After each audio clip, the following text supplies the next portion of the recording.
Hello and welcome to In Focus. I'm your host, Michelle Gores. Today we are putting Hurricane Katrina in focus. It was August 29th, 20 years ago, when the powerful Category 3 hurricane made landfall on the Gulf Coast near Grand Isle, Louisiana. It claimed more than 1,800 lives and cost an estimated $125 billion in damage.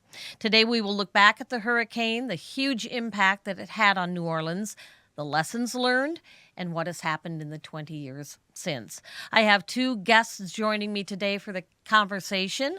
First off, we have Lee Zurik, a longtime anchor and investigative reporter in New Orleans. You probably also recognized him from Investigate TV Plus, which airs on KEYC Monday through Friday at 4:30, as well as around the country. So we appreciate Lee being with us. And also Jennifer Vrancken, who is a councilwoman at large in New Orleans, making a change from journalism, shifting to a public service so she can serve her community, New Orleans, where she was born and raised, in that capacity. So I thank you both very much for being with us. Great to And be here. yeah, I'm glad to have you both. So let's start the conversation with you, Lee, since you were actually in New Orleans when the realization hit folks that the hurricane was aiming for that area, your area, and the Gulf Coast, and then when it actually hit. So set the scene for us. What was the community like? The fears, the concerns, the preparations? Yeah, I'll never forget. There was on Friday, August 26th of 2005. There was the Saints had a preseason game against the Baltimore Ravens in the Superdome, and there were people there having fun, drinking, enjoying themselves, and then started to kind of hear about this storm that looked like it was making its way towards the Gulf Coast. And really, that next day is when people started taking it serious, getting ready. And then by that Sunday, the 28th, there was a mandatory evacuation in New Orleans and in the citywide area, and everybody really hit the interstate. There was tons of traffic, people kind of getting out. The weather started to get a little bad as Sunday went on, and then, as you know, the storm hit on Monday, and the flood walls and the levees breached. This was more so a man-made disaster than anything, because of the flood walls and the levees by the Army Corps failing.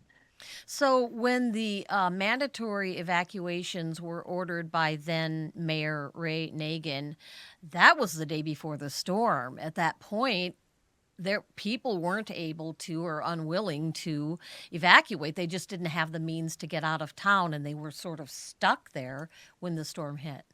Yeah, I mean, look, there were some people who were stuck there who didn't have the means to leave. Some people went to evacuation shelters like the Superdome, and we saw some, horrific scenes there. And then some people just didn't evacuate. We've been through many storms before then, and it had really been, what, 30 years, 20, 30 years, in between really significant storms. So like my grandparents were still alive at the time. They didn't evacuate. They stayed in their house. So there were a lot of people who just thought this was, potentially another storm, and they'll ride it out, and they'll be fine. And obviously, we saw what happened. So, as you mentioned, the levees didn't hold. The levees were everybody on the other side of the main event of the hurricane coming ashore. It was, well, we're okay. We're doing all right here. It looks like it's not going to be that bad. But then the levees breached. And by the day after the hurricane came ashore, 80% of New Orleans and that area was underwater. That's impossible to even think about. Yeah, and I remember anchoring our coverage during that time, and I remember us kind of saying, "Hey, it appears that we made it through it all right." And then all Right. of a sudden, after that, you started getting trickles in about levees and flood walls breaching, and the seriousness of that. And New Orleans is a bowl, and a lot of it is below sea level, so that water starts to pour in, and you're not able to stop it. It's just going to keep going in until it levels off at some point. I remember the scenes, just horrific scenes that we were seeing across the country as we watched this unfold. Jennifer, let's bring you in as someone who was living in Memphis, Tennessee at the time. That's your home. Your family lived there, and you start to see this storm unfold the way it did, and it was horrific. And it had to have just been a very helpless feeling to be sitting there saying, "Oh no, what's going on with my community?" Absolutely. As Lee said, a lot of us as natives don't evacuate. And so my first indication that this was different was Sunday morning. Early, I got a call from a fellow a photographer who said, "Hey, your city is evacuating, your hometown's evacuating." I called my parents and they were already on the road, and we traditionally had not evacuated. So I appreciated at that moment that they were headed to me in Memphis because they understood this storm and this threat was different. They got to me safely. It took hours and hours on the road for what was a 5-hour drive traditionally from New Orleans to Memphis. I mean, I think it took them 12. Wow. The jammed up nature of the interstates. But like many, they came to Memphis and other, southern cities that they could get to.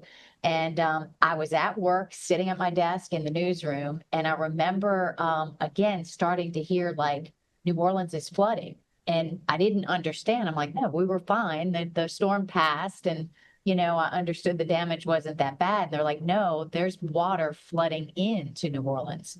So it was at that point I knew something was unusual, and then we realized that the flood walls on the canals that go from Lake Pontchartrain into our community, those walls were designed poorly and toppled. And when they toppled, the water in those canals and in the lake ultimately filled the city. So we knew we were in trouble at that point. That wasn't something we had experienced before. Now I represent Jefferson Parish, which is a neighboring parish where Grand Isle, where it came ashore, that's Jefferson Parish. So we're literally next door to New Orleans. And the flood walls on the Jefferson side did not topple. And so I distinctly remember for WREG coming down a few days after, maybe a week after the storm, and sitting on top of one of those flood walls and looking over at what was the city, and it looked like a lake completely filled. And then being able to, look to the other side of the wall on the Jefferson Parish side and seeing some wind damage and typical storm damage, but it was dry. And so, what a difference, Right. experiences were. We're fortunate because we still had stores open. We still had, places where once we got back up running a little bit, people could come and get supplies to rebuild. We sort of served as the nerve center of recovery. And so, it's something I'll never forget, sitting on that flood wall and looking at the difference just in the head turn, one Right. engine failure and what it cost. One of the things that really struck me uh, in the effects of the New Orleans area is the population decline. Before Katrina, there were almost 500,000 people in New Orleans, and then when I was looking at this chart, it showed that in 2005, almost cut in half. Now, of course, it's grown back to some degree, but still not where it was at before the hurricane hit. So there's, I think, roughly 360,000. So a lot of people were shipped out, as I understand, from New Orleans and just either didn't have the means to come back or they didn't have anything to come back to. But a lot of them stayed in places like Houston or whatever, wherever it was that they were taking. What kind of an effect has that had on the city? That's pretty tough stuff to lose half your population overnight. Yeah, I think we can both speak to this because we all know people that were dispersed. Some of them came home, but some stayed because it was a really hard time to come back. And what do you have to come back to? Did you have Right. adequate insurance? Did you have family support? Did that wind up all moving? And so really your support network and your family now were all somewhere else. Every scenario was different. A lot of people, I think, with young children, maybe, chose to stay in other communities for a while where there were schools and where there was sort of a stability there, and couldn't come home. Funny enough, in the reporting industry and journalism, a lot of us who were working elsewhere came home, because I remember thinking, as much as I enjoyed other places, what was I going to cover that was more significant in my lifetime than our hometown drowning, than this region having that kind of near-death experience. So I think over the years, many have found their way home, but you're right, it scattered us, and some just started a new life elsewhere. I think it has a cultural impact, because part of what makes this area so special is, the musicians, the food, the cooks, Hmm. those cultural things. And so I find some of that has maybe eroded a little bit, and we're very mindful of trying to protect it and be the safeguards, because we can't take it for granted. I do think that Jen kind of talked about people left and people didn't have the means to come back and all that. But really, the story of post Katrina is A, the people who stayed helping build this city back, and then Right. B, people who were from New Orleans who had moved away coming back. I know tons of people who prior to 2005 did not live in New Orleans, and they felt like they needed to come back. There was a purpose in their life now to help rebuild this city. And it was not an easy city to live in for a number of years after, not an easy area to live in for a number of years after Katrina, but people felt something for this area. When you live in New Orleans, when you're from New Orleans, it takes over. It's a part of you, and so people felt like they needed to give back and help bring this city back. And there you can argue on both sides whether what happened with government after Katrina, things like that. There's no doubt, with the government's help, certainly, but it was the people who stayed and the people who moved back, and the volunteers who came in and helped too from all over the country. Those are the ones who helped rebuild New Orleans in the area and have made it what it is now. Yeah, I think that's it's a very unique city, and I think the people that live there have a sense of home and pride that you don't find in every city across the country. And I agree. I don't know New Orleans obviously like the two of you do, but from everything I've heard and read, it's a city that's pretty proud of its roots and its history and its culture. What lessons were learned? What are the biggest lessons learned? I know that the Army Corps of Engineers, it took them like 10 years to say we didn't build those levees right, to own up to that being a problem. And I do know a lot of millions of dollars went into fixing what clearly was not done right in the first place.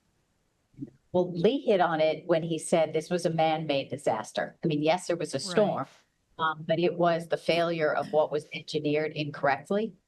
So the flip side of that is, we know how important it is to do things right.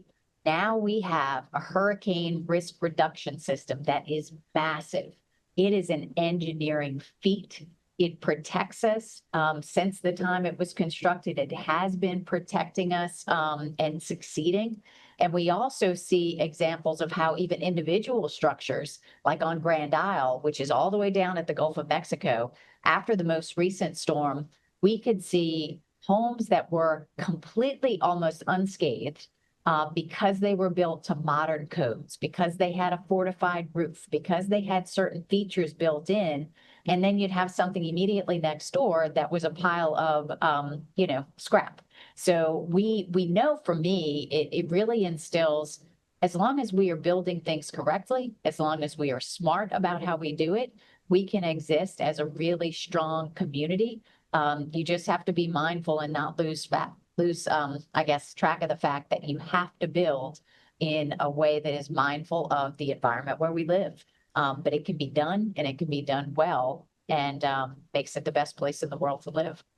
And So, I do think another lesson, and I agree with everything Jennifer just said. Another lesson is you need to listen. I mean, like, there's flooding all over the country now. There's weather events all over the country. When experts, when meteorologists are saying certain things, listen and, hey, 9 times out of 10, you may be fine, but you don't want to be on that one time where you're not going to be fine. So there's a reason these warnings take place. There's a reason people may tell you to evacuate, things like that. The weather, you can't predict anything exactly in weather, but we know enough to be able to, take cover and protect ourselves and our loved ones.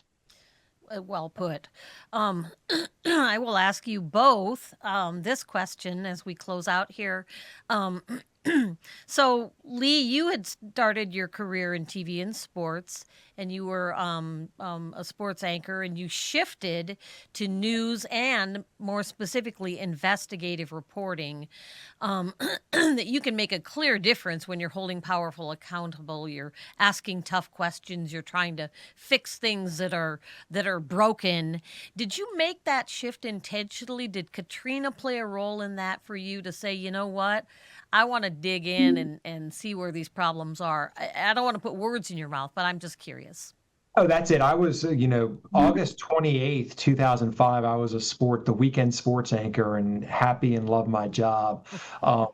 Jennifer and I worked together in Montgomery, Alabama when I was in sports and she was a news anchor. So that's what I did. But look, just like when Jennifer moved back because she wanted to help rebuild and be a part of the, rebuilding of New Orleans, I wanted to do more and try to contribute to bringing our city and our area back better than it's ever been. So I felt, that was a time to move and change what I was doing and go into news and, do investigative reporting and just try to be a small part of making a difference in the community here. Well, you've certainly done an incredible job. Many awards won, many laws changed, many things made better because you dig in and ask the tough questions. Thank you. Yeah, of course. And Jennifer, I would ask you the same thing. Did you make that switch from journalism to public service to serve your community as an elected official and a councilwoman in particular because of Katrina? Did that have an effect on your decisions? It certainly had an effect in a way, not as direct as Lee's.